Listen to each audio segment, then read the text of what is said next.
You'll get the message finally.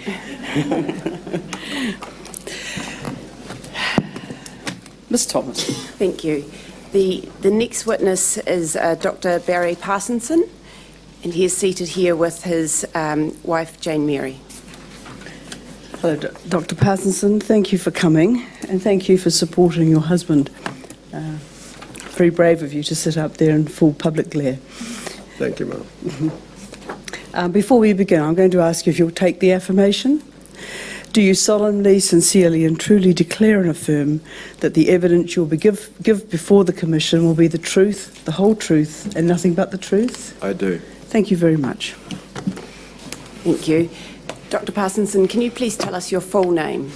Barry Sinclair Parsonson. And you are a clinical psychologist? Yes. And just confirm for everyone's benefit that you have provided the Commission with a signed witness statement, and that the Commissioners and everyone has read that statement and have it before them, so there may be some parts that we will highlight and other parts that we will move over, but just to know that it's been read. Certainly, thank you. In terms of your qualifications and expertise, they are outlined on the first few paragraphs of your statement. They show your qualifications, your career, and that you are a New Zealand registered clinical psychologist, and you have published a number of articles, reviews, and textbooks chapters in relation to applied behaviour analysis. That's true.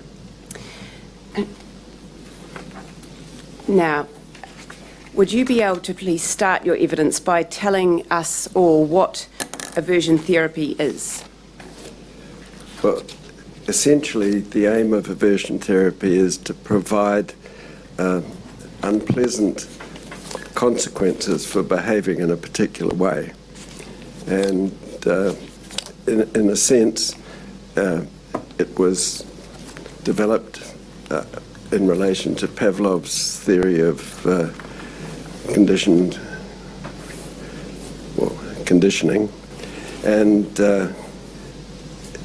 in the 1950s, it became more popular as an approach to trying to change a range of behaviours, including alcohol consumption in terms for alcoholics, and in terms of homosexuality and some other behaviours that were considered inappropriate and undesirable in society. And they were considered that way, that was back in the 1950s, did you say? That was the late 40s, 1950s through into the 60s. It was becoming more increasingly used in that way, yes. And then into the 70s and 80s, what was the status of aversion therapy at that stage? Well, as time moved on, there were a number of issues arose. Some of them were ethical, and some were in relation to the fact that it wasn't as effective as people had hoped. Right. They found, for example, with alcoholics that using drugs to induce an emetic response after the consumption of alcohol, the delay was too great in order to effectively reduce the person's alcoholism. The results were very patchy. Right. So moving on to paragraph 9 of your brief, could you tell us what types of behaviours has aversion therapy been applied to? Well, typically,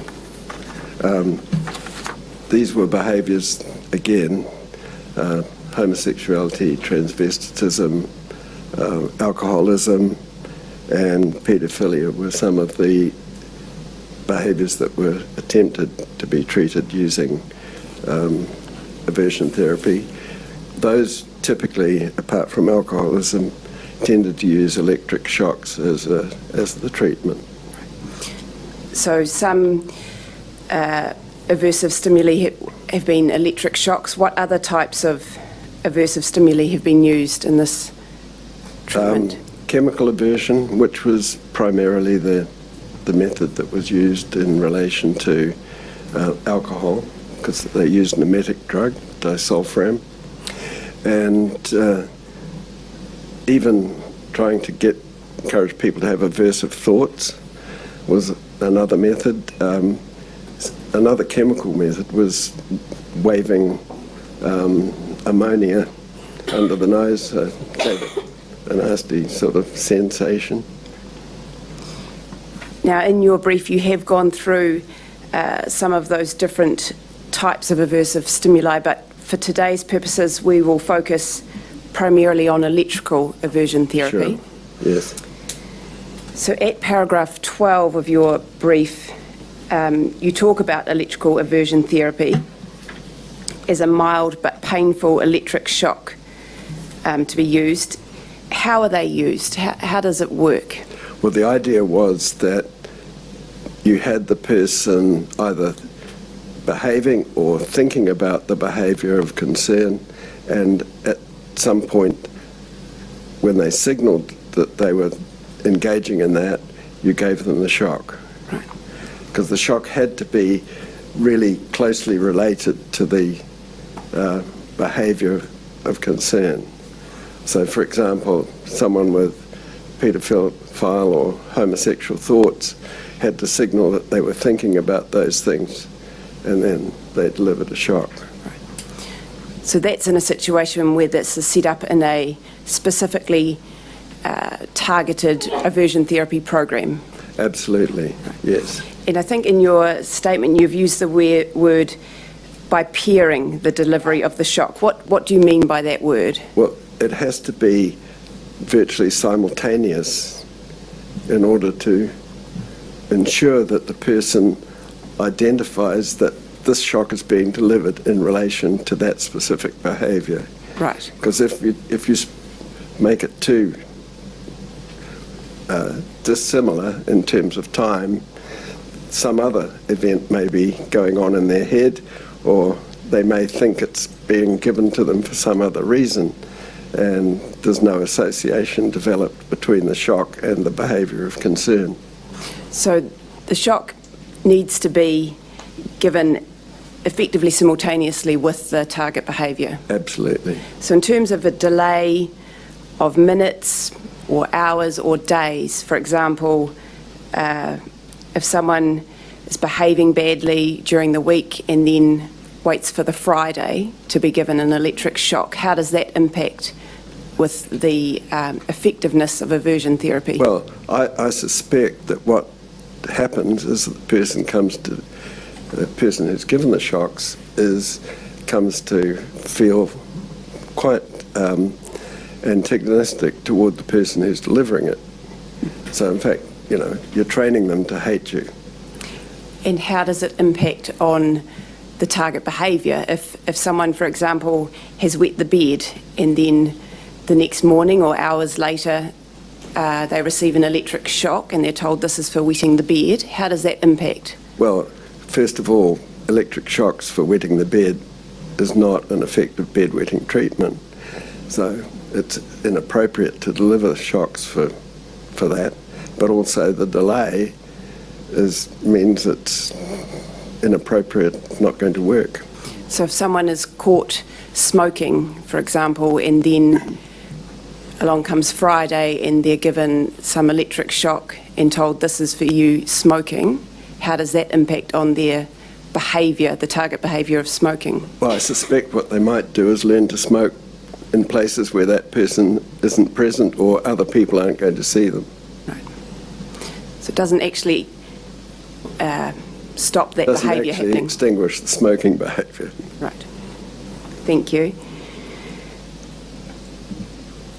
Now, in terms of moving to paragraph 15 of your statement, you talk about equipment that's used in electrical aversion therapy. Yes. Can you take us through what types of equipment would be used when this is a therapeutic program? Certainly. By the late 50s, early 60s, the type of equipment was usually battery powered. So usually something in the order of 3 C-cell batteries, of torch batteries, would power the equipment to deliver a painful and unpleasant shock of maybe quite a lot of voltage, maybe 700 to 1500 volts, but very low amperage. So it wasn't as if they were getting a huge electric shock, but it was enough to be painful and unpleasant. And whereabouts would that shock generally be delivered to the participant's body? The typical location was on the leg. I don't know which leg, but one leg or the other. Most people had 2. And in your brief at paragraph 16, you referred to a quote from Marshall, Yes. who's written a book on electrical aversion therapy. Could you read out those sentences that you've quoted from Marshall to us, please? Sure. Marshall advises against the use of very intense or very as both dangerous and therapeutically ineffective. Marshall notes that on no account should electrical stimuli be applied to the trunk of the body or the head. So just in relation to Marshall's comment around the trunk of the body, would that include someone's groin and genital area? I should think so, absolutely. And why, in your opinion, is Marshall saying that an electrical shock as part of aversion therapy should never be given to the head or the trunk of the body, which includes the groin and genitals? Well, the essence of the concern there, I think, would be that any cross-body shocking shocking the brain isn't much in any way relevant to the aversion therapy, but also across the trunk, the potential exists perhaps for disturbing heart rate and maybe causing harm. Right. Now, if electrodes are placed on a person's groin or genitals to deliver a painful electric shock, is that electrical aversion therapy? No. What is that? It's a form of torture. And to your knowledge, has that ever been used as aversion therapy? Have you seen any research on that? There's nothing that I've ever read in the literature, and at the time when I was studying as a student, literature was fairly prominent, and afterwards when I was teaching in psychology, I maintained an interest in the literature. There was never any publication that would have included that. I mean, the only people who did that were state organs of terror, namely the Gestapo is a good example. That would give someone electric shocks to the genitals? Yes. I've read of people who received that sort of treatment from the Gestapo. Thank you. There is evidence before the Commission about boys receiving electric shocks to their genitals if they were caught masturbating or for homosexual acts. Can you confirm, even when electrical aversion therapy has been used historically to treat homosexuality, that the electrical shock paired with the behaviour,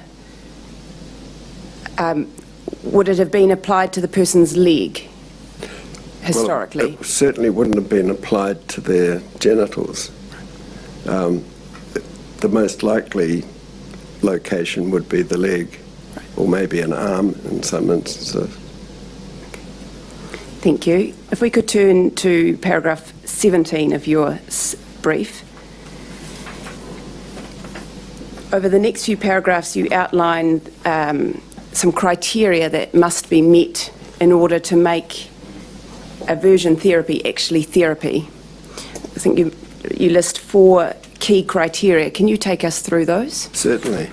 I mean, obviously the first one is that the person should be fully trained, and they need to be both familiar with the literature and all the experienced in the application and in the procedures that are used.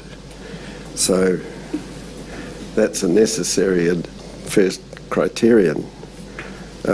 Secondly, there needs to be an assessment process so that there's a clear understanding and a definition of the behaviour to be treated, so that everybody's clear on exactly what this therapy is for.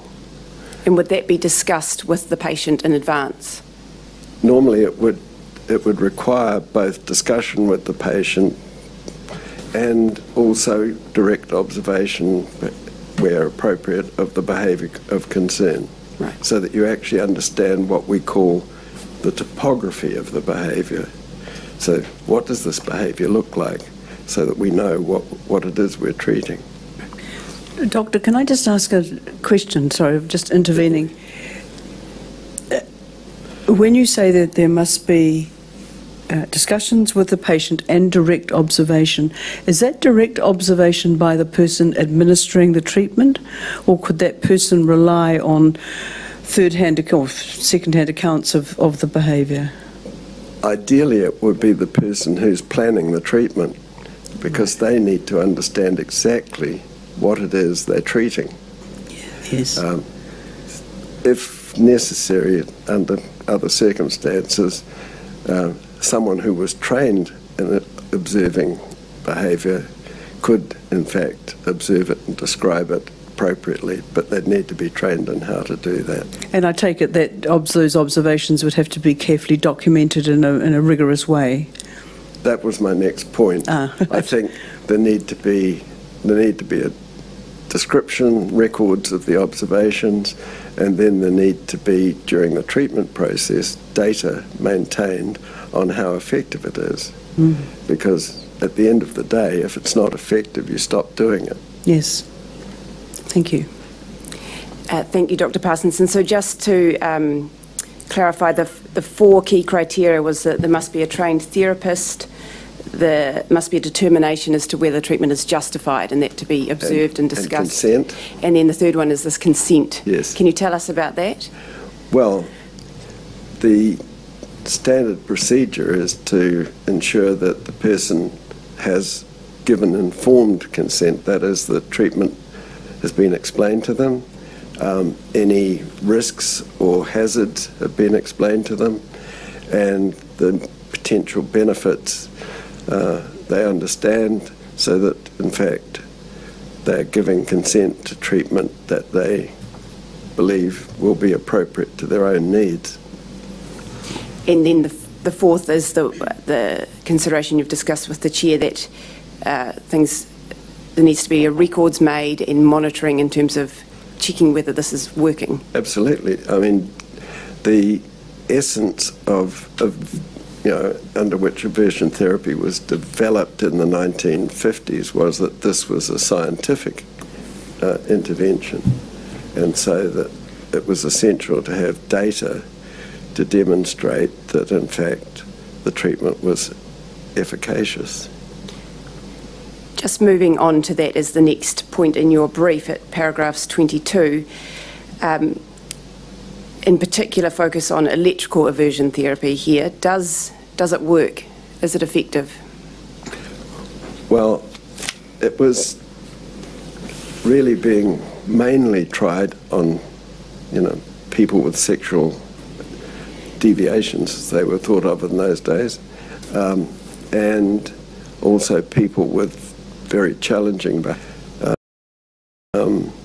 And so the outcomes were not necessarily always beneficial to the clients. So it became less popular as a consequence of the fact that this lack of ongoing and regular evidence of effectiveness wasn't available. The fact that in essence, the social mores were changing. People's understanding of treatment increasingly became the need to develop positive behaviours rather than try to get rid of problematic behaviours, and also the fact that people in society changed their views and opinions in relation to some aspects of sexual behaviour, whereas, you know, there wasn't so much of a challenge around transvestitism or homosexuality, and eventually became legal. In terms of ethical issues, this is at paras 23 and 24 of your brief. What are the ethical issues, just in general, associated with aversion therapy? Well, I think those who were using aversion therapy began to realise that it was fairly unpleasant, causing people pain. Additionally, in essence, there was a concern that a therapeutic relationship typically has to be a positive one between the therapist and the patient, and giving the people electric shocks didn't actually contribute much to a positive relationship between the therapist and the client. And I think that basically the lack of consistent effectiveness along with those things eventually made people realise that this wasn't really going to be an effective program of treatment. You've said that aversion therapy was typically used as a last resort. Yes. As a form of treatment. Why was that? Was that for the reasons you've just outlined? In part, it was a treatment of last resort primarily because people didn't have any idea what else to do. And so sometimes the alternatives were either, you know, the person's behaviour was life-threatening to themselves or others, or causing them personal damage like serious head banging, huge high levels of aggressiveness and so forth. And they were trying to manage those using aversion therapy when other types of therapy have failed. And if aversion therapy is misused in a non-therapeutic way, what ethical concerns does that raise? Well, I think this was another problem, is that it emerged in various places, particularly in the United States, that there was people were using aversion therapies in an unscrupulous and inappropriate fashion, and that also led to quite considerable concern about whether this was appropriate. Thank you. I'm now going to ask you some questions in relation to the evidence you've put in your brief about operant punishment, but before I do that, the term that we've heard a bit about and the Commission has received evidence on is this term aversion therapy. Yes. Why have you talked about operant punishment in your brief? Because my reading of the survivors' own descriptions of what was happening to them made it clear that they were in an environment which was heavily imbued with punishment. And for some of them, in fact most of them, they associated either the so-called ECT or the shock treatments that they were receiving and the paraldehyde and sometimes the seclusions. They were perceived as punishments. And so I thought it was important to include some information in relation to operant punishment. Now, operant punishment is derived from the Skinner's theory of operant conditioning. So, whereas Pavlov's theory of classical conditioning was the basis for aversion therapy, I thought it probably important to introduce the notion of operant punishment because it relates primarily to behaviours which are not reflexes or but which are voluntary behaviours, like smoking, like fighting, those sorts of acts that were some of those that were punished by electric shocks and formaldehyde and seclusion in Lake Alice. So at its simplest level, can you tell us what are the basic elements of operant punishment therapy when it's used as a therapeutic program? Sure. Now, some of the people who were engaging in using operant punishment were using electric shocks in their early days. And I'm talking here, the publications that I've read and the people that I've talked to, it was mainly sort of somewhere in the late 60s. The fact is that punishment is part of human life, and it's used in a whole lot of environments. But in terms of the operant punishment, there are a number of techniques that were developed that were to include things like time-out, that would include response cost, where you take something away. You know, you've been naughty, you can't have access to your bike for a week, that sort of thing. Or you can't, you can't watch your favourite television program. That's a response cost for being naughty. And there were some other techniques that were used, like restitution, where you damaged something, you had to help fix it. And was one of the techniques in terms of operant punishment therapy also electrical? Yes. Stimulus? In the early days, that was tried. I think I've read probably about 3 studies that in which it was used with young children who were putting themselves at high risk of harm, and it was an attempt to try to stop that behaviour and replace it with alternatives. If we look actually onto paragraph 43 of your brief, you've outlined for us the equipment used when it's an electrical operant punishment therapy.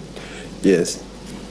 So can you take us through that? How is the equipment used here? What people were using in those days was stock prods. Like a cattle prod? Cattle prods. They delivered a brief painful shock. So again, powered by torch batteries typically, and probably somewhere between, again, 1100, 1500 volts, but quite sharp and short.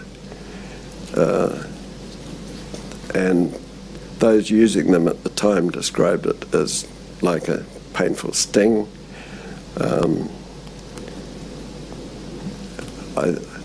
I guess my experience has been with electric fences, because I worked on a farm where the farmer thought it was a joke if he turned the fence on while I was setting it up. He didn't enjoy the same joke when I played it back on him, but it's a painful jolt. Right. And in terms of that jolt, if this is an operant punishment treatment, what about delay in terms of the behaviour? What's the situation with that? It's the same problem as with the Pavlovian conditioning, that it has to be contingent on the display of the behaviour. So in the studies that I've read, they waited for the person to engage in the behaviour that was problematic, and then they would deliver the shock while they were engaging in that behaviour to get them to stop behaving that way. And when this has been set up in a therapeutic program, Whereabouts would these shocks be delivered to the person's body? Whereabouts on their body? Well, in this case, as I understand it, it was typically on the legs or arms. Legs or arms. You've told us already in terms of the aversion therapy, there were 4 key criteria that are essential to make sure the actions are therapeutic as opposed to anything else. Does that apply to operant punishment therapy as well? Absolutely. And are they the same 4 criteria? Same 4 criteria. How effective was operant punishment therapy? Well, the persons who were using it at the time described it as one found it had some effect and enabled them to access the person's behaviour in such a way that they could change it in a more positive way. But they found that they didn't like giving a child shocks. In the case of Bernbrow, who was one of the other authors, he found that it was initially effective, but then it failed. And so, because they were trying to improve the circumstances under which a person with very severe disabilities, intellectual disabilities, was being very aggressive, and it managed to briefly, but it didn't continue to maintain that change in behaviour. And just like your evidence about aversion therapy, in terms of operant punishment, are there any ethical issues with this? They're very much the same ethical issues, because I think the challenges are that you can't build a positive relationship with the client, you can't actually use operant punishment as a means of producing positive behaviour. That you have to actually start building new behaviours to replace the behaviours that are challenging.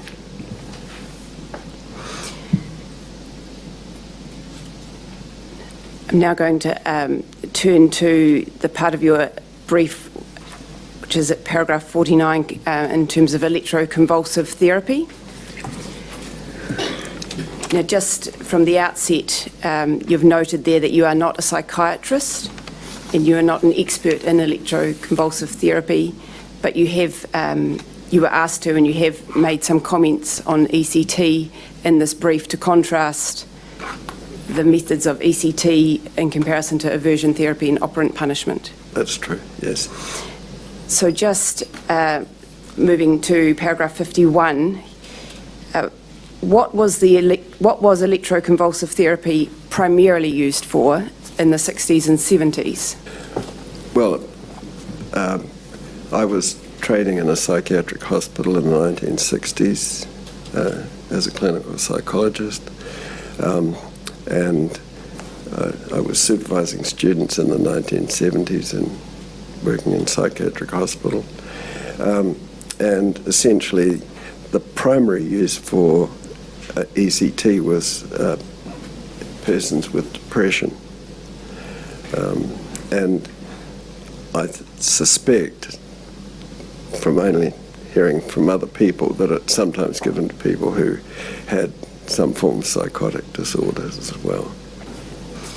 In turning to paragraph 54 of your brief, in relation to ECT, how is ECT used when it's applied as a standard medical procedure?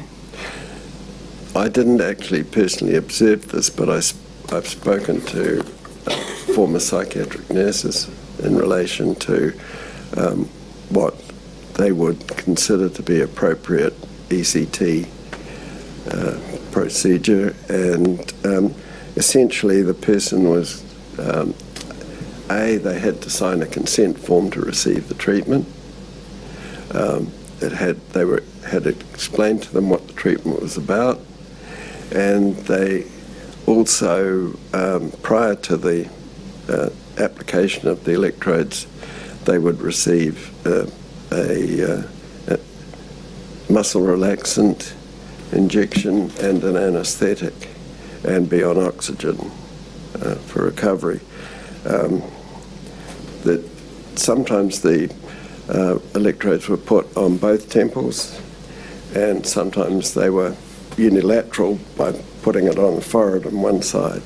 It was sometimes thought that unilateral had less effect on person's confusion and memory problems after the application of the ECT. And when that procedure is carried out in that standard way that you've described, would the person lose consciousness during that treatment? Well, they would lose consciousness with the anaesthetic, so they were unconscious at the time that the electrodes were activated using the equipment. That was regarded as, I guess, modified ECT. Yes. Unmodified ECT wouldn't include either the anaesthetic or the injection of muscle relaxant. And in terms of unmodified ECT, at what point would the patient lose consciousness? At the point at which a sufficient electrical impulse was passed through the electrodes. And if that was to be done in a standard procedure, would the intention be that that would be at the beginning, from the outset? Normally, because as I gather it, people have different thresholds for induction of seizures from my reading of the literature. And therefore, sometimes what they did was they could increase the intensity of the shock just to establish where a person's shock threshold was, so that subsequently they could deliver the shock at the threshold that would cause a seizure.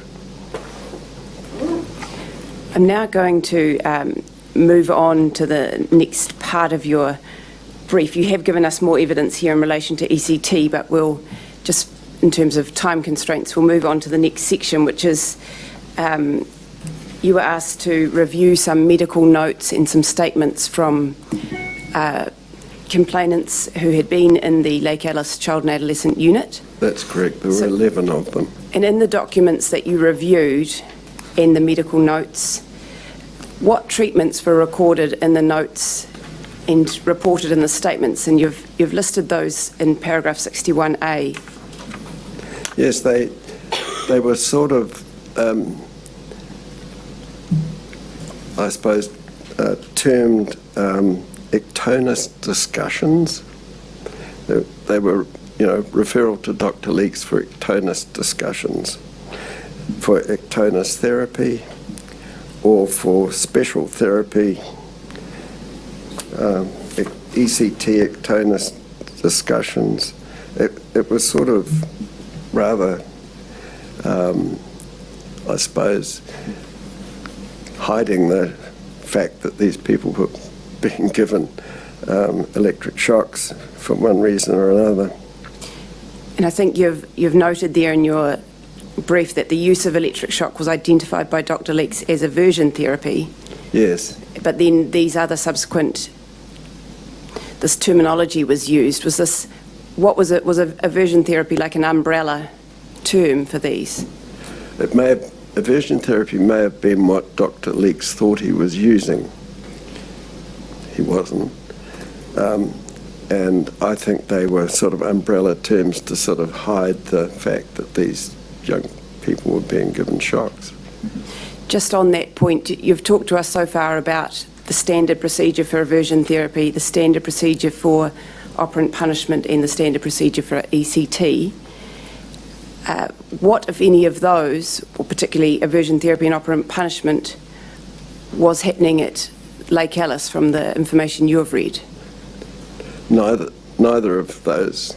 It was neither operant punishment nor did it meet the criteria for aversion therapy. It was just plain punishment.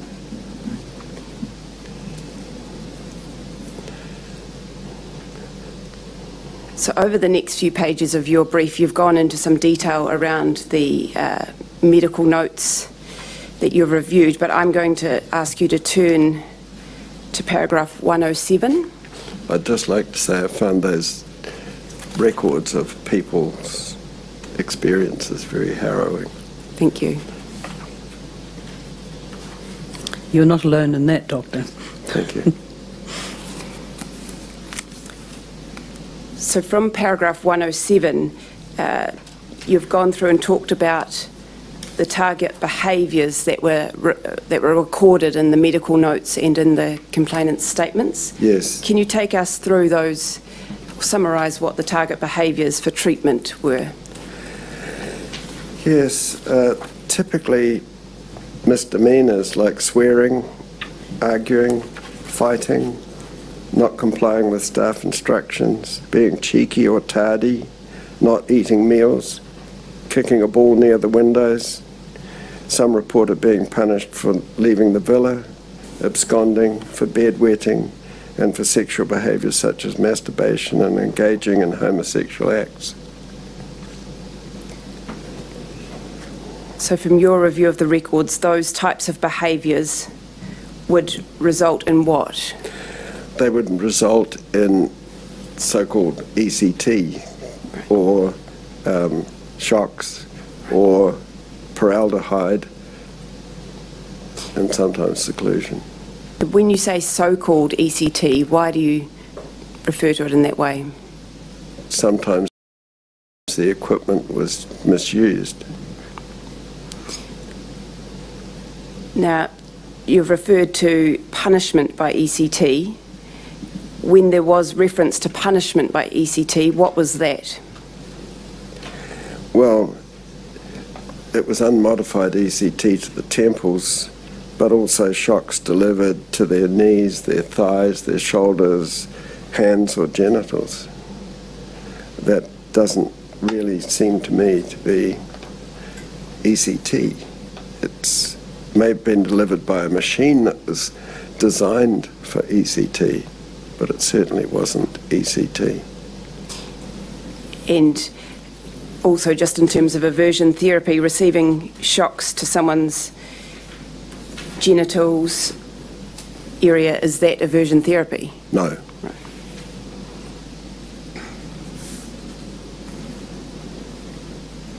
What did you note from your review of the records with relation to paraldehyde? Well, paraldehyde wasn't given for medical reasons. Paraldehyde is an injectable medication which was used to tranquilize patients who were either seriously aggressive or seriously disturbed, and it's very painful. It's very oily, so when it goes into the muscle, it stays there for some time and then begins to be distributed through the body, through the blood system. It was simply used as an instrument of pain, not as a medical treatment. And what did you note in relation to seclusion based on the notes that you reviewed? Well, seclusion was being placed in a bare and shuttered room with a mattress on the floor and a bucket for a toilet if you were lucky. And the behaviours described were for swearing, fighting, food refusal and disobedience. They range from half an hour seclusion to several days, and sometimes transferred to the hospital's maximum security unit, at least in the case of one patient, for 2 to 3 weeks, because they escaped. I think, you know, the therapeutic, in inverted commas, regime itself encouraged escaping. I wouldn't have wanted to stay there, that's for sure. Now, in terms of the procedural issues or the treatment at this adolescent unit, Yeah. you've said that it involved a regime dominated by punishment. Why do you say that? Well, that's simply what what it appears to have been. I mean, it didn't matter that how they behaved inappropriately in the views of the staff or Dr. Leeks, but the result was always some form of punishment. It wasn't until eventually a psychologist was appointed to the unit that they set up a sort of reward program, which was quite amateurish from my reading of its description, but at least,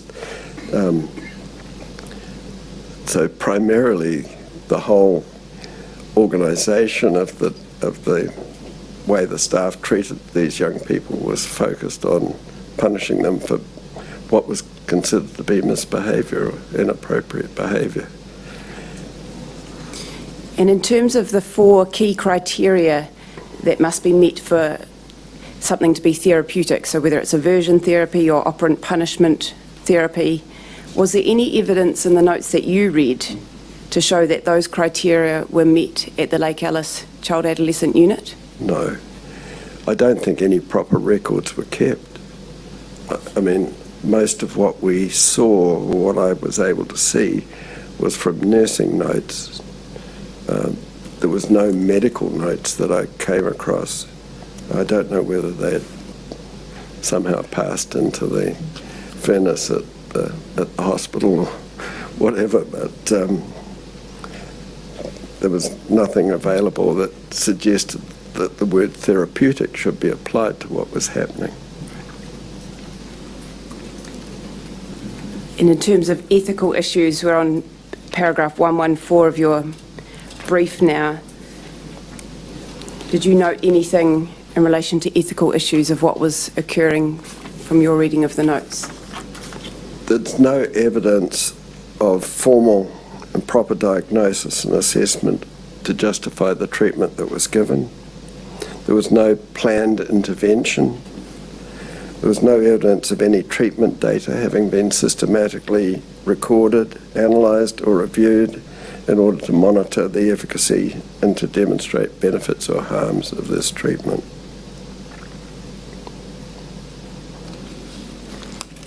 In terms of aversion therapy in the 1970s, you've said it was becoming a treatment of last resort. What was your opinion about whether that was true for Lake Alice? Well, it wasn't aversion therapy. As I understand it, I can't actually believe that Dr. Leeks was trained in aversion therapy, and I don't believe that if he empowered the staff to be able to use this type of approach, that they were trained in any way in aversion therapy. And in fact, one of the nurses who had experienced programs of aversion therapy in the UK made it perfectly clear that from his or her point of view, they did not consider that there was anything appropriate about the way it was being done at Lake Alice. In paragraph 119, you've said that the regime was dominated by punishment, a regime dominated by punishment cannot be justified as therapeutic. No, because it's more likely to generate fear and anxiety and a wish not to be there, a feeling of hatred and anger towards those who are delivering it, and the fact that those people in authority represent a society out there, make it difficult for any adjustment in the future to authority figures or medical services and so forth. So in fact, it was preparing them for a life of rather nasty consequences for themselves. So as a result of this regime, people may subsequently have chosen not to seek out doctors' help, for example? Sure. I mean, I think that I think the message at the time in terms of ethics was do no harm. Well, I think they failed on ethical grounds in that purpose. and left behind a whole series of people completely traumatised by their exposure to the whatever was offered at Lake Alice. Just coming on to your summary of these three therapies, aversion therapy, operant punishment and electroconvulsive therapy at para 120 and 121, how did the procedures of the Lake Alice Child and Adolescent Unit compare with the procedures of a standard clinical application of aversion therapy? They were nothing like it. There was no comparison at all. And is that because none of the elements or the essential elements that you've listed were present? Right. I mean, it failed on all grounds. It could not have been a therapeutic process because it wasn't delivered in a manner which met any standard of therapy. And in relation to the delay aspect, you've noted at para 123 that sessions being arranged for the Friday when Dr. Leeks was around. What do you have to say about that? Well, you couldn't possibly establish any conditioned responses, and you know, once a week isn't the way that proper aversion therapy, even when it was used, would be delivered.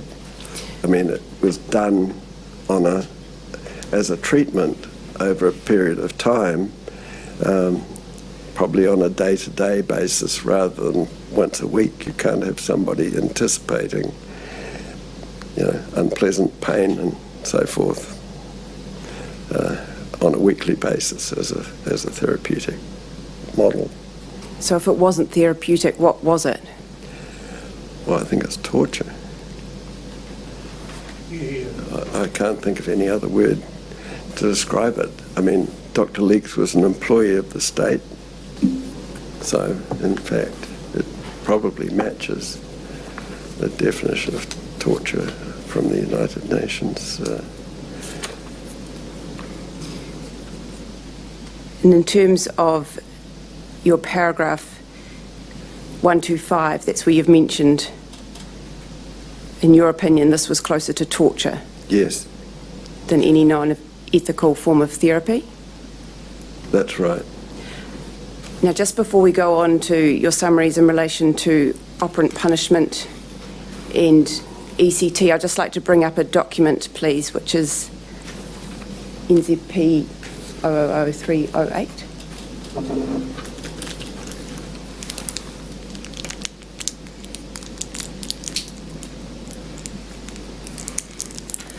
Now, this is a document, that's the first page of the document, dated 14 September 2009. Yes. It's sent from it's on police letterhead. If you could go to the last page just to show the author of the document.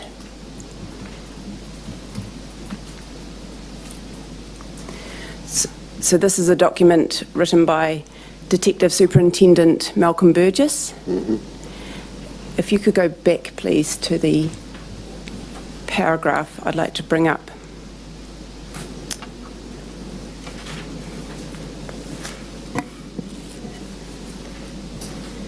I'll just read these paragraphs out so they're part of the record. The third treatment which appears in the notes is what has since been characterised as aversion therapy. It appears this is referred to in the nursing notes as ECT, ectonus or ectonus therapy. This apparently entailed the ECT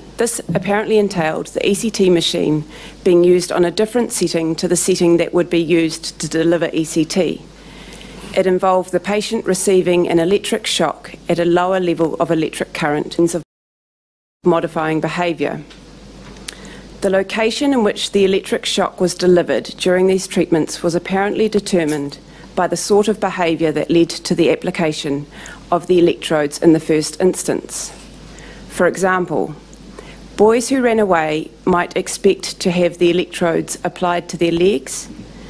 Boys who were caught masturbating or offended in a sexual fashion could expect to have the electrodes attached to their penis or their testicles, and boys who were fighting might expect to have the electrodes attached to their shoulders. These applications of electric shocks are not recorded in the ECT notes, but are often referred to in the nursing notes. So this is a document authored by the officer in charge investigating this case back in 2009. Yep. Do you have any comment on these paragraphs which refer to aversion therapy? It's not aversion therapy. It doesn't. In fact, it's no point in putting the electrodes on the parts of the body that were somehow related to the behaviour of concern. I mean, that isn't a standard procedure in aversion therapy, and it still doesn't justify using shocks, especially on the genitals. It is not a therapeutic procedure. It's not aversion therapy.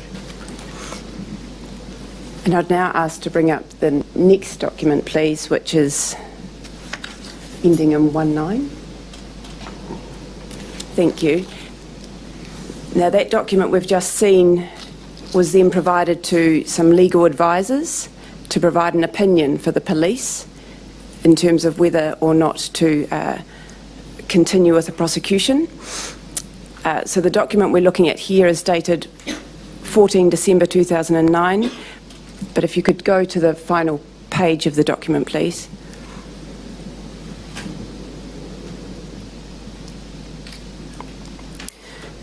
So we're actually looking into a legal opinion that was written by a barrister in Christchurch, Mr. Pip Hall. And if you could go to the paragraph to call out. The top paragraph. I'll just read this into the record, starting at the second sentence, starting with Dr. Leeks will be able to call medical opinion that his use of ECT as aversion therapy was justified in the treatment of young patients in the 1970s who exhibited the mental and/or behavioural problems of the alleged victims. Do you have any comment in relation to that statement made by the opinion writer? Well,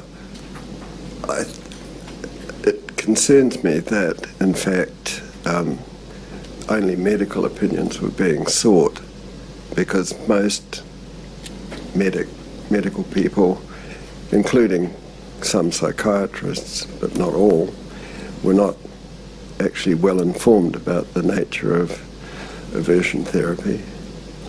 But also, I guess the Mental Health Act 1969 and Section 20 of the Crimes Act provided some sort of out in a legal sense. I'm just concerned that opinions were sought from people who probably did not themselves use aversion therapy, or were not aware necessarily of all of the issues that relate to it.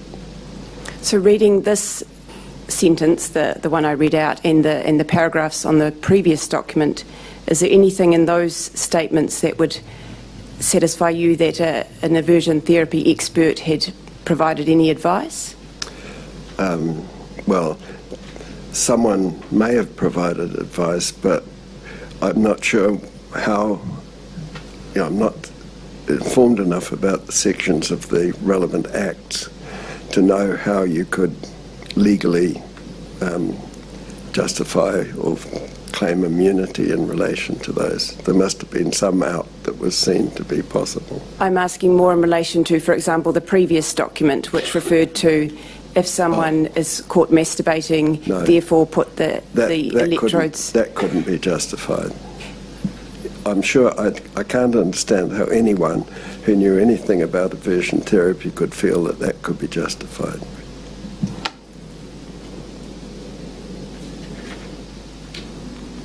Thank you. Can take those down now. Just coming back to your brief, your summary of operant punishment at paragraph 127. You've said that operant punishment involves contingent and contemporaneous application of the punishing stimulus. Is that what occurred at all at Lake Alice that you noticed from the... Well, I don't know how immediately sometimes formaldehyde might have been delivered, but in terms of the electric shocks, certainly not. So you've said that this treatment program did not correspond, or was certainly not aversion therapy.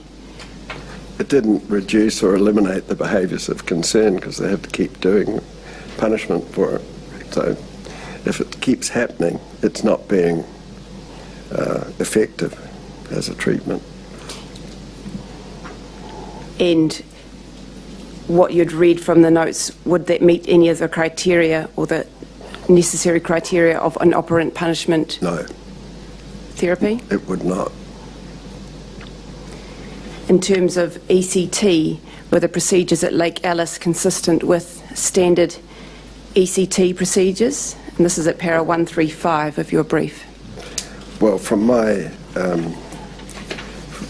understanding of, again, I emphasise I'm not an expert on ECT, but from my understanding of what were considered to be standard methods, there doesn't seem to be that Dr. Leeks was conforming with it, and it seems very atypical that nursing staff were not supervised by a medical officer during the delivery of ECT, if that's what was being given. And you've talked about the use of unmodified ECT to deliver repeated and varied intensity shocks. Yes. And from your understanding, does that conform with the standard ECT procedure? No, it does not. So, and also putting electrodes on other parts of the body than either the temples or the unilateral is not ECT. It's delivering shocks to the person as an attempt to induce pain and discomfort as punishment. As punishment? Yes. At para 136, you've referred to the term ictonus therapy and ictonus discussions. Yes. Special therapy. What have you noted about those terms? Well, I thought it was just a cover term for the interventions that Dr. Leeks was providing young people to justify it as therapy. What do you mean by a cover term? Well, I mean, anyone reading the notes wouldn't necessarily know that this was a matter of delivering shocks to other parts of people's body as punishment. As punishment? Yeah. A staff member from the Lake Alice Child and Adolescent Unit has provided the Commission with a signed statement, and in that statement the staff member refers to a behavioural modification therapy described as the ictonus. This staff member says that the ictonus did not involve being shocked into a seizure or being rendered unconscious. The staff member said that Dr. Leeks had said the electric shock was below the level of pain and was therapeutic. And that staff member went on to say they are sure in their mind that what they saw during the sessions of ictonus was not torture or punishment. Do you have any comment to make about that statement, given your evidence about ictonus being a cover term? Well, it concerns me. I mean, if it's not going to be a painful shock, if it's below the threshold of pain, it's not aversive. So it's not aversion therapy, that's for sure. And if it's below a certain level, it's not going to induce a seizure, so it's not ECT. So I'm just wondering what that person thought they were providing in the way of a therapeutic outcome for this person. I think the term ictonus came from the company itself, because the founder of the Ectron company, Dr. Russell, included in the machine a way of varying the intensity of the shock, which probably was meant to enable one to establish the threshold at which one could induce a seizure. And I think ectonus therapy was part of the process of altering the intensity to see if at what level a shock could be induced. And during that process, the person's awake? Possibly. Moving on to just finally now your conclusions at para 144. What is your opinion about the Lake Alice procedures that you've noted there? Well, I've said there from a clinical and ethical perspective, there are no scientific, medical or therapeutic justifications for the use of electric shock, formaldehyde or seclusion in the practices adopted and abused by Dr. Leeks and the senior nursing staff of the unit in their treatment of children entrusted to their care.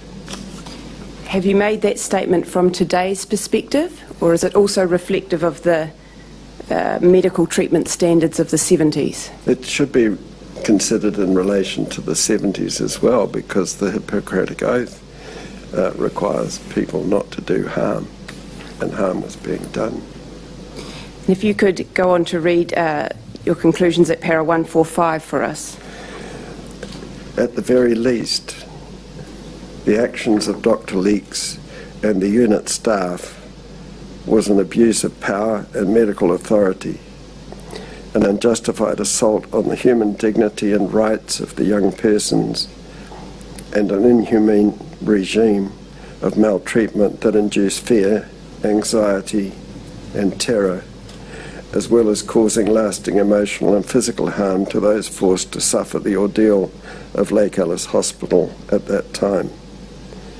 In my opinion, the intended aim of these actions by Dr. Leeks and senior nursing staff was not therapeutic, but as a means to punish a range of behaviours they deemed as undesirable, though through the intentional use of force to induce pain as a punishment. And just if you could read through para 146 for us. In summary, there's no evidence in the Lake Alice documentation available to me that the procedures to which these children and young persons were in any way consistent with either aversion therapy or operant punishment procedures available from the published literature of the time.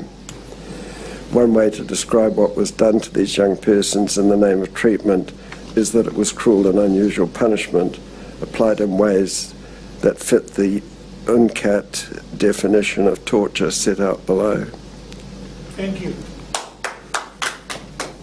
And you've outlined the definition of torture from the UNCAT in your brief here. I won't get you to read that out, but can you read out paras 147 to us, please?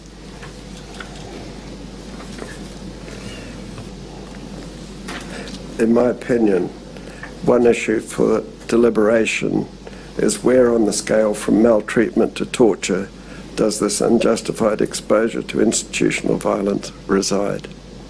In para 150? This is a matter for the Royal Commission of an Inquiry to consider as it determines the outcome of its deliberations in respect of the treatment of the young persons sent to Lake Alice Hospital and the consequences of that maltreatment on each of them. Thank you, Dr. Parsonson. If you could just remain there, I understand that Ms. Faint has a few questions for you. Thank you.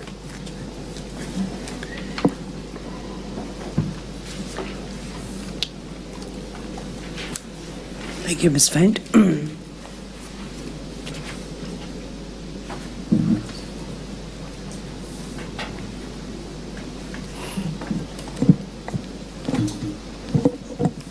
Dr. Parsonson. Thank you. My name is Ms. Faint and I'm appearing for the Crown. I want to thank you for your helpful evidence that's illuminated a lot of the background on aversion therapy and operant punishment and other psychological therapies. And I was interested in what you said about the development and evolution of psychological research and academic thinking over the decades. And if I take you to paragraph 6 of your evidence,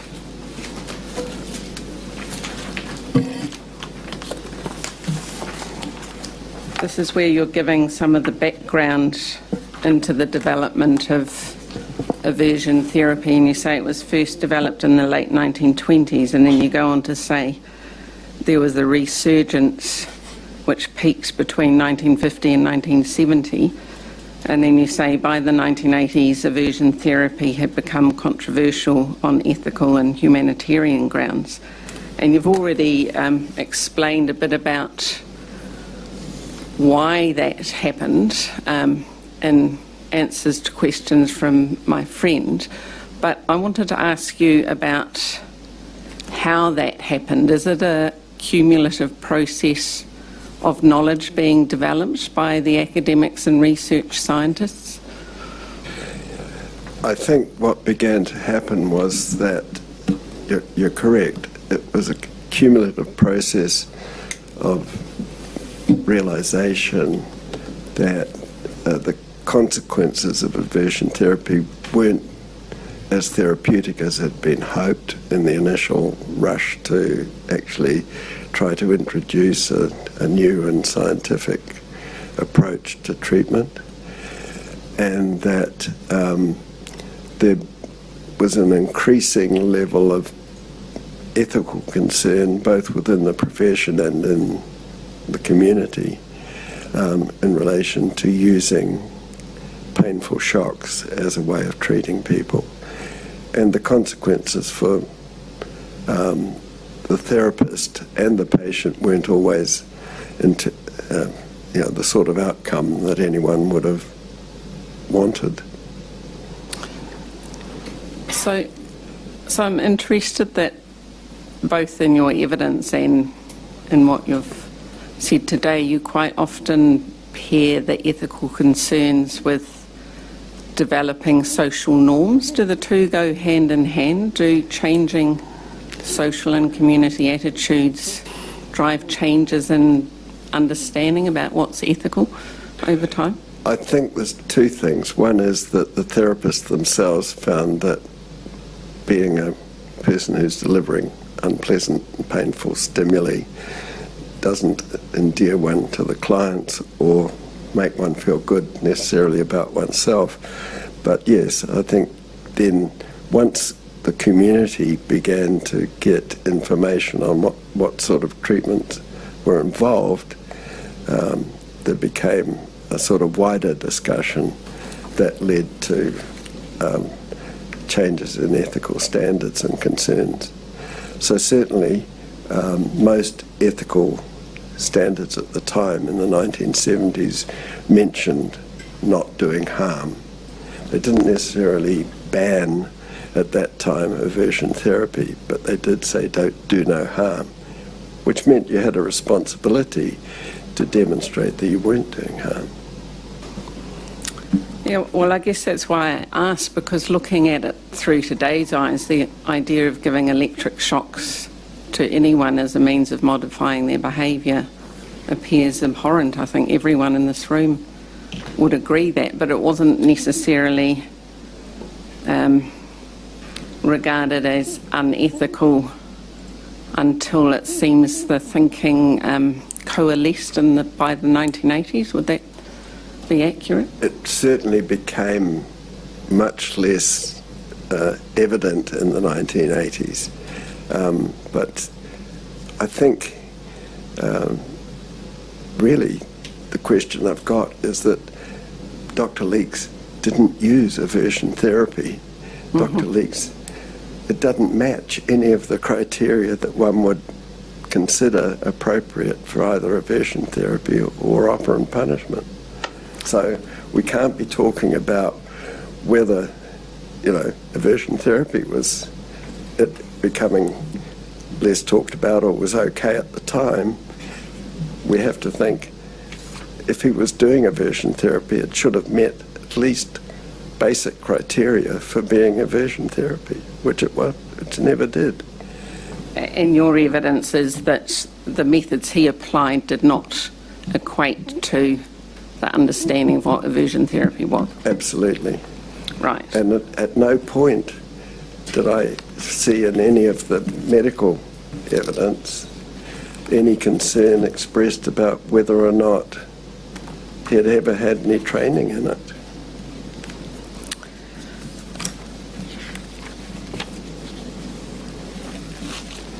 So if I can take you to paragraph 41 and 42 of your evidence.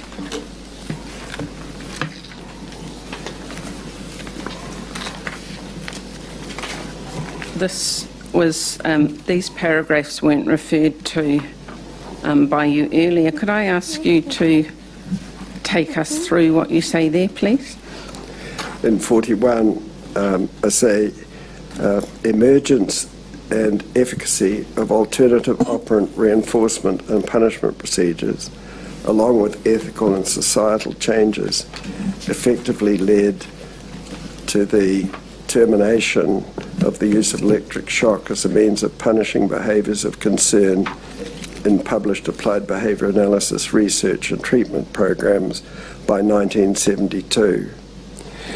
It's doubtful that in the 1970s medical professionals, including psychiatrists, would have been aware of the extant operant conditioning research or of the fact that behavioural psychological research was increasingly demonstrating that behavioural alternatives to aversive shock therapies were more effective in facilitating behaviour change. So if I could summarise my understanding of what you're saying there, you're saying that there's a lag effect in terms of clinical practitioners adapting to the research that's coming out of the research scientists and academics who are publishing in the field. Would that be right? What I'm saying there is actually that in relation to operant punishment is that Dr. Leeks wouldn't have been anyway informed by that research, because typically the research was published in journals that wouldn't have been read by the medical profession. Right. But also in terms of the timing, is it right to think of the late 1960s, the early 1970s as being on the cusp of change in psychological methods in terms of moving towards more positive behavioural modification therapy? Yes, there were practitioners who went on using aversive shock in one way or another into the 80s and even into the 90s. But those were pretty either infrequent or uncommon or only used in life-threatening behaviours. Right. I don't think anyone at Lake Alice was in a life-threatening situation. Can I take you now to a document that's in the document bank, and I'll give the number for the sake of the record. It's CRL 0008279000011. When you prepared your evidence, did you look back at the opinions provided by psychiatrists in 1977 concerning Lake Alice? I looked at, well, I was given some, for example, one by Dr. McLaughlin, but I wasn't given this particular document. So this document, if we just orientate ourselves, it's from the psychiatric unit of Wellington Hospital, dated the 18th of November 1977. And then if we go down to the end, we can see it's signed by Professor F.J. Roberts, who's a professor of psychological medicine. So you haven't reviewed this document? I've read it. I was only given it today. So. All right. Well, if we can go to the bottom of the first page, please. And maybe if I read this out to read it into the record, I wanted to ask you to comment on what he says here. So he's been asked by the Medical Council to prepare an opinion based on a complaint from a Lake Alice patient. And he says here, there are a number of comments which I would make on the account which we have of the particular treatment in 1973. Around the time when this treatment was carried out, there was still a number of enthusiastic practitioners of these methods around the world. The majority of leaders in this field worked in university situations where they were able to bring a degree of scientific rigour to their methodology. Various claims were being made around this time which led many psychiatrists to believe that this form of treatment was indeed effective for a number of conditions, including homosexuality. There are few people today who are writing in the same enthusiastic way, and many of the previous enthusiasts now write with great caution, pointing to the many other factors which have an effect in this kind of treatment situation. And I should have said, so that I don't completely confuse everyone, that it's clear from the body of the letter that he's talking about aversion therapy. So what I wanted to ask you was, do you agree with his summation of the position as at 1973? I'm sure he was well informed in relation to that. Well, the only question I've got is, of course, that Dr. Leeks wasn't providing aversion therapy. He was providing electric shocks, but wasn't in any therapeutic sense. It didn't meet any of the criteria of therapy. So I can't dispute the good professor, but he's also a bit concerned in this letter about some of the things that Dr. Leeks has done. So if I understood your answer correctly, you're not disputing what he's saying about aversion therapy, but your argument is that's not what Dr. Leeks was applying. Exactly. Although it's not clear that Professor Roberts thinks that, is it? He seems to have some concerns, but he's not. I'm not sure that Dr. Roberts had read, you know, any more than one or two of the survivors' documentation. So I don't know from which base he's giving his opinion. He's obviously not enthusiastic himself about aversion therapy, but I think he's set out very clearly that, in fact, what should happen if you were doing aversion therapy. It's just that Dr. Leeks wasn't. But he also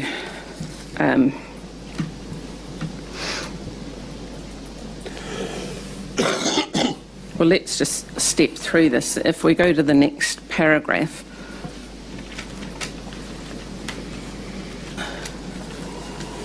so Professor Roberts goes on to say, Dr. Leeks talks about the amount of current which he used as the noxious stimulus. Unfortunately, he does not tell us of the voltage concerned, and therefore we cannot make any accurate assessment of the amount of energy which was used at any one time. The amount of energy is the critical factor in producing the stimulus.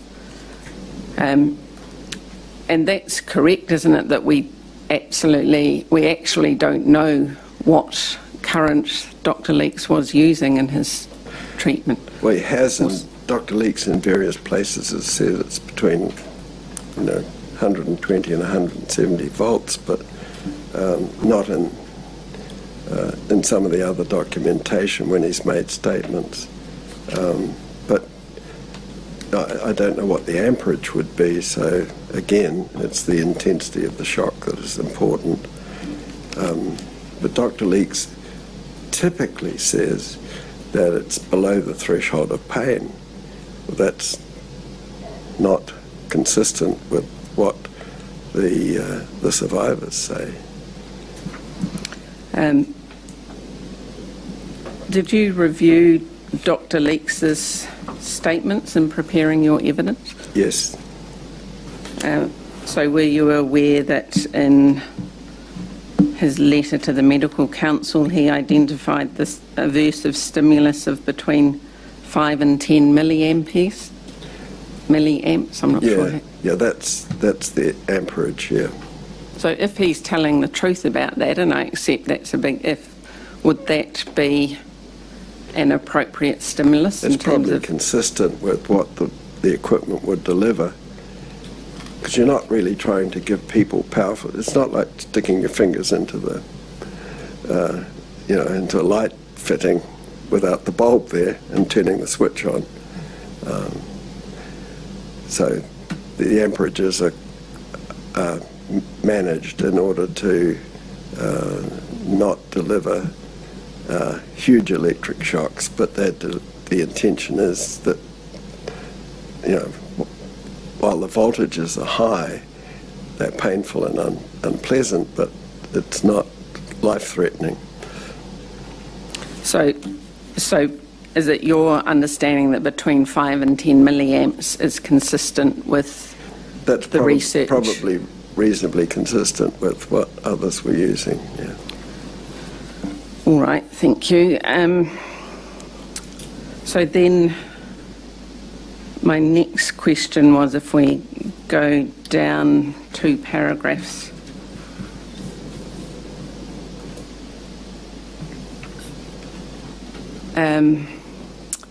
To the bottom of the page, he goes on to say, I think it is also of some significance that the boy identified the machine used by Dr. Leeks as the ECT machine, that this machine was modified to give a different kind of electrical stimulus was not clear to the boy from his account. And this, of course, raises the problem of exactly what the boys thought they were doing. So, are you able to explain for us whether it's known that the machine was modified? Because there seems to be some suggestion, some evidence that's been put forward to the effect that there were 2 different modes of operating the machine. I think one would really want to see the machine itself. Dr. Leeks implies that there was a different aspect to it.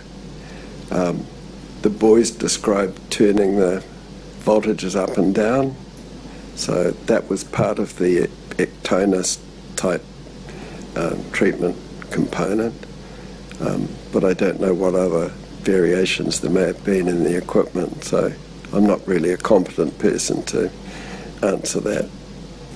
Right, but when you've analysed the treatment of 11 of the survivors. Yes. And so you've reviewed their statements and also the medical notes to the extent that they are available, correct?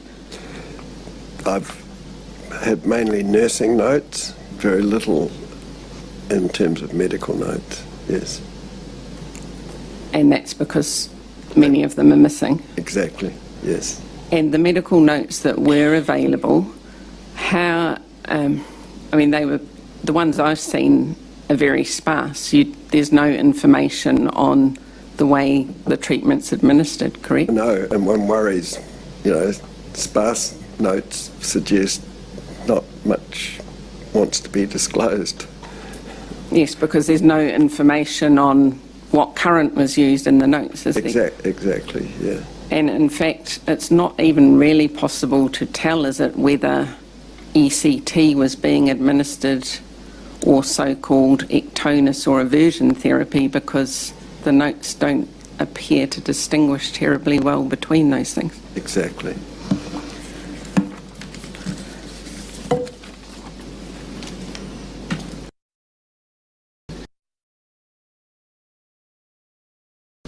Are you going to leave this document, Ms. Faint?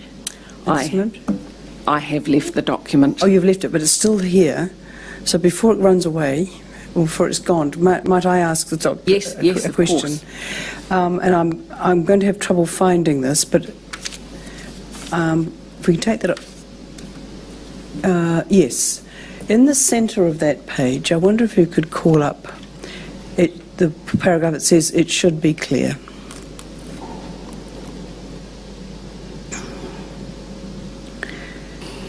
Can you read that, Doctor? Yes, I can, thank you. Would you like to read it out? It should be clear from these comments that the actual technical requirements for this kind of treatment are far from straightforward. Personally, I believe it is absolutely essential in treatments of this kind, and I'm not alone in my belief, that in order for the treatment to be effective, then the subject needs to give his agreement to the treatment and to desire to change. I think that's a very important point. Thank you. Do you agree with that? I agree entirely with that. Thank you. I think I only had one more question, Dr. Parsonson, and that was when you prepared your evidence, did you review the staff witness statements? Yes. You did. All right. Thank you very much for your very helpful evidence. Thank you. I have no further questions. Was there any other counsel who wished to ask questions of this witness? No? All right. Thank you. No. Perhaps if we take the afternoon tea adjournment. If that would suit you. Thank you. Before we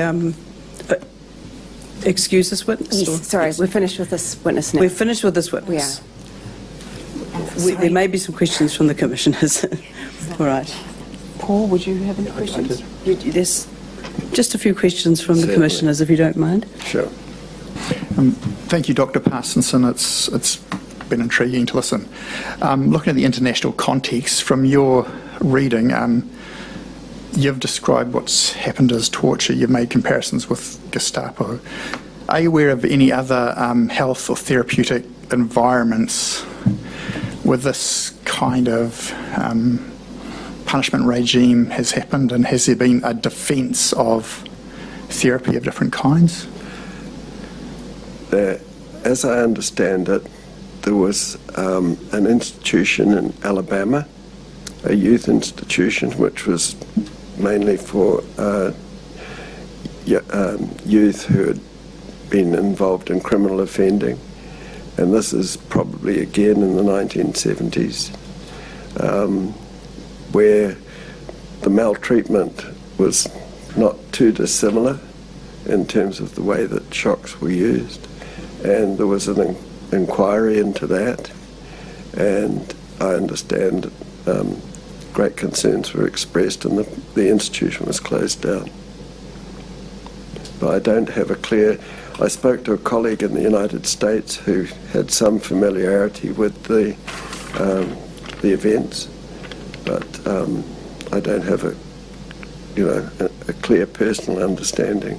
Yep. That was one institution. There was another called the Judge Rotenberg Center in the United States, which was treating people with autism, and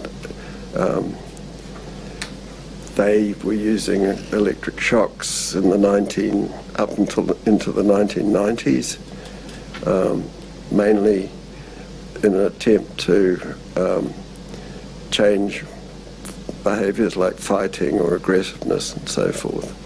And they had little devices that the staff could hold that gave a shock to the person on their arm or leg. That was became the subject of a number of court cases in the United States, and restraining orders were imposed. So I think it eventually closed down probably around 2000. Those are some of the problems with the use of aversive shock, is that people misuse it. Were you aware of criminal prosecutions or anything to that effect? They did happen, as I gather, in the United States, yes. That criminal prosecutions were undertaken, but I don't, as again, I say, I'm not absolutely clear on just the nature and terms of that. Thank you. Thank you. Yes. Thank you, Dr. Parsonson. Just a couple of questions, and thank you for providing such a clear explanation in your evidence around diversion therapy and ECT. Doctor, we've heard in evidence, both in this hearing and in our private sessions, the ages of the children, and you would have seen some of this in the notes that you've reviewed. Yes. The ages were on one occasion as young as 5 years old. Yes. Right. And you may not be able to answer what I'm asking, but I'd certainly appreciate your opinion if you're able. First of all, as young as 5, and then at another end, we've heard evidence today that a friend of a patient or a survivor that was in Lake Alice, one of their friends passed away, they felt, as a result of the ECT. Just your views on the plausibility. Yeah. I think that those are very frightening events. I've never heard of ECT ever being given to children. And, I mean, how do you assess depression or psychosis or whatever sorts of things you might medically justify the treatment for in someone that young? It's not possible. And I think that misuse of the equipment could lead to someone dying. I mean, you're giving electric shocks, and people do die with epilepsy in the midst of seizures. So you're imposing a seizure on a person. So who's to know? And there may be other reasons, swallowing your tongue and not breathing. You haven't had a proper anaesthetic. You're not given oxygen afterwards. So those are real risks, I would have thought. So I'm sorry, but I felt really concerned. I thought too, one of the people who gave evidence today via film said that they were being given ECT for epilepsy. I mean, you're causing an epileptic seizure for somebody who has epilepsy and you think it's going to cure them. I couldn't see any possible justification for that unless the person was misinformed, and that was used as an excuse to give them ECT. Thank you. That was my next question, was around the epilepsy. Much appreciated. It was also going to be mine, so you've trumped both of us. The only question I have for you, Doctor, is the use of the unmodified treatment. And in a part of your evidence, which you didn't read out, but you refer to the fact that initially, when it was first started, ECT was given in an unmodified form. Yes. But over the time, effective anaesthetics, muscle relaxant drugs have been developed and used since the late 1950s in modified form. True. So is it your evidence that since the 50s, modified ECT has been the norm rather than unmodified? Well, I was training in psychiatric hospital in the 1960s, in the mid-60s, and the normal procedure for ECT there was still to use an anaesthetic and provide oxygen afterwards, muscle relaxants as well. So those were the standard treatments back in the 1960s. I can't see why in the 1970s, if you were giving ECT for depression or some properly diagnosed process, you wouldn't have given modified ECT. Yes. In fact, some of the young people describe having been given modified ECT, but not by Dr. Leeks. So obviously other psychiatrists were using ECT in what was considered then to be an appropriate therapeutic mode. Yes. So, just to state the obvious, are there any circumstances in your mind whether in the 60s, 70s or today, there is a justification for using unmodified ECT?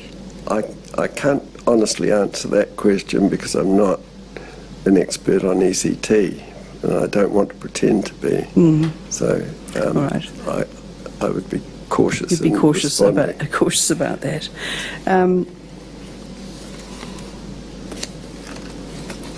And just one last thing, and that is that you said in your evidence that you can't believe that Dr. Leeks was trained in aversion therapy. Now, it may be that everything you've said subsequently supports that, but I think it's an important point. Can you just succinctly state why you believe that he was not trained? Well, first of all, there's one point in some of his own statements that he says he was trained in psychodynamic therapy and that he was only doing this in the job of a psychologist until they got one in the unit. And I'm assuming that what he was referring to was that, in fact, psychologists were probably better trained in having some understanding of aversion therapy than he was. And anyone who had been properly trained in aversion therapy would have done things very differently. In fact, even one of the nurses who had experienced that in the UK noted that what was happening didn't actually meet any adequate standards of therapy. So I think I've got someone else out there who agrees with me. Who agrees with you. All right. Well, I just need to thank you sincerely. I appreciate this evidence comes at a long career. You're long retired and you've put this work into this, and I'm very grateful to you for bringing your expertise to us. I hate to say I'm not retired. Oh, you're not retired? No. Oh dear. I assumed all people with white hair were retired. Sorry. I've been threatening to retire, but no one will let me.